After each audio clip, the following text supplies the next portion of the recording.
From translation, NIV New International Version, this 125th day of the year, today we are reading passages 1 Chronicles 12-14, 1 Chronicles chapter 12, verses 1 to 42. David was then in Ziklag, where the Philistines had given him refuge.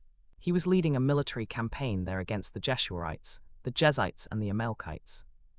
Among those who joined him at Ziklag were mighty warriors from Benjamin: Ahijah son of Jechin from Gibeah, Josh the Gilonite, Pelet son of Azmaveth, Barakah, Jehu from Manasseh, Ishmaiah from Gibon, a mighty warrior among the 30 who led 30 others, Jeremiah from Libnah, Jaziel from Mizpah, Jonathan from Beit Shemesh, Eluzai from Aloth, Jeremoth from Jattir, Beliah from Shapha, Sibbecai from Husha, Eliel from Jattir, Johanan from Caiaphthah, Elzabad from Maon, Jeremoth from Shaphoth, and these from the sons of Benjamin: Ahijah the son of Shemaiah from Gibeah, Jael and Pelet, sons of Azmaveth, Barakah, Jehu from Manasseh, Ishmaiah from Gibon, a mighty warrior among the 30 who led 30 others, Jeremiah from Jattir, Jahaziel from Jattir, Johanan from Caiaphthah, Elzabad from Maon, Jeremoth from Shaphoth, and Ira son of Ikesh from Tekoa, Abizar from Manasseh, Mebnai from Husha, Azmaveth from Bahurim, Eliabah from Shaphoth, the sons of Hashem from Gibon, Jonathan son of Shagi from Harah, Ahiam son of Sharah from Harah, Eliphal son of Hefer from Metra, Ahijah from Pelon, Heber the Kenite, who was a member of the group that came from Keilah,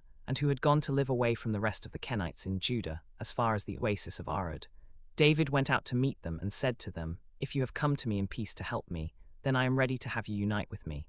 But if you have come to betray me to my enemies, even though my hands have done no wrong, may the God of our ancestors see and judge you." Then the Spirit came upon Amasai, chief of the 30, and he said, "We yours, David. We yours, son of Jesse. Success, success to you, and success to those who help you, for your God will help you." So David received them and made them leaders of his troops. Some from Manasseh defected to David when he came with the Philistines for the battle against Saul, but he did not help them, because after consultation the Philistine rulers sent him away, saying, "He will go back to his master at the risk of his life." As he went to Ziklag, these men from Manasseh defected to him: Adnah, Jozabad, Jediel, Michael, Jozabad, Elihu and Ziltai, leaders of thousands in Manasseh.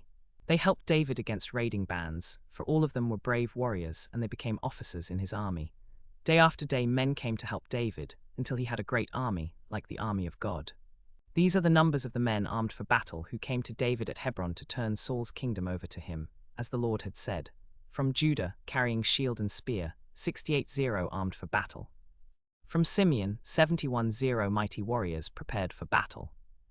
From Levi, 46,000 including Jehoiada, leader of the family of Aaron, who had with him 37,000 men, and Zadok, a young man of outstanding ability, 22 commanders from his family.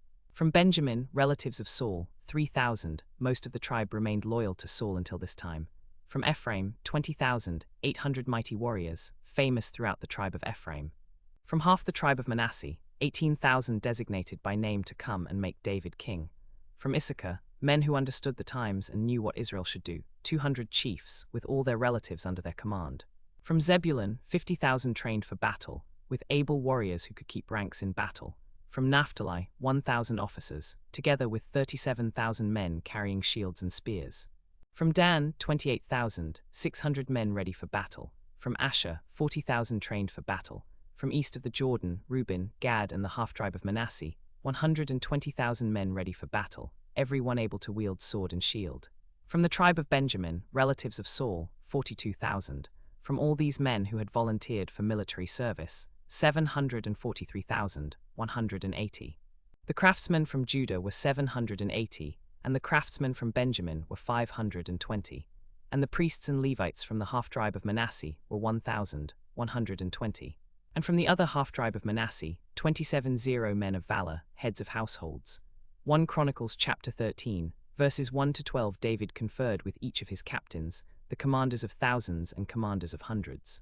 Then he said to the whole assembly of Israel, "If it seems good to you, and if it is the will of the Lord our God, let us send word far and wide to the rest of our people throughout the territories of Israel, and also to the priests and Levites in their towns and pasturelands, to come together to us.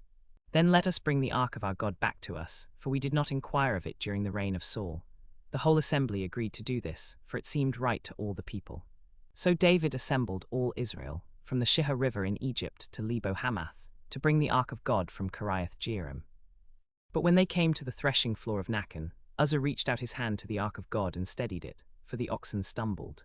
The anger of the Lord burned against Uzzah because he had put his hand on the ark, and he struck him down because he had put his hand on the ark, and he died there beside the ark of God. David was angry because the Lord's wrath had broken out against Uzzah, and to this day that place is called Perez Uzzah. David was afraid of God that day and said, "How can I ever bring the ark of God to me?" He was not willing to take the ark of God to be with him in the city of David. Instead, he took it to the house of Obed-Edom the Gittite. The ark of God remained with the family of Obed-Edom in his house for 3 months, and the Lord blessed his household and everything he had. Now King David was told, "The Lord has blessed the household of Obed-Edom and everything he has, because of the ark of God." So David went down and brought up the ark of God from the house of Obed-Edom to the city of David with rejoicing. 1 Chronicles chapter 14, verses 1 to 17. Now Hiram king of Tyre sent messengers to David, along with cedar logs and carpenters and stonemasons, and they built a palace for David. And David knew that the Lord had established him as king over Israel, and had exalted his kingdom for the sake of his people Israel. In Jerusalem, David took more wives and became the father of more sons and daughters.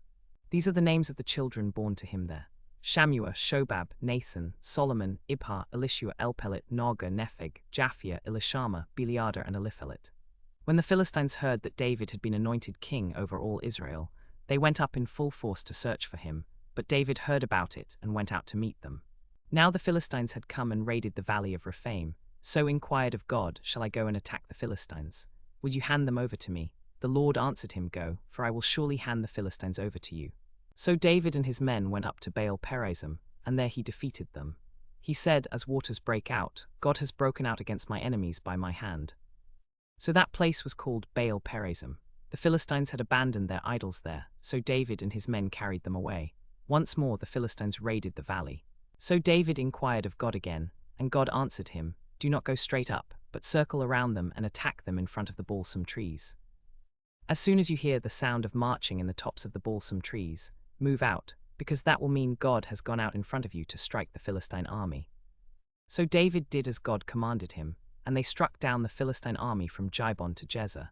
So David's fame spread throughout every land, and the Lord made all the nations fear him.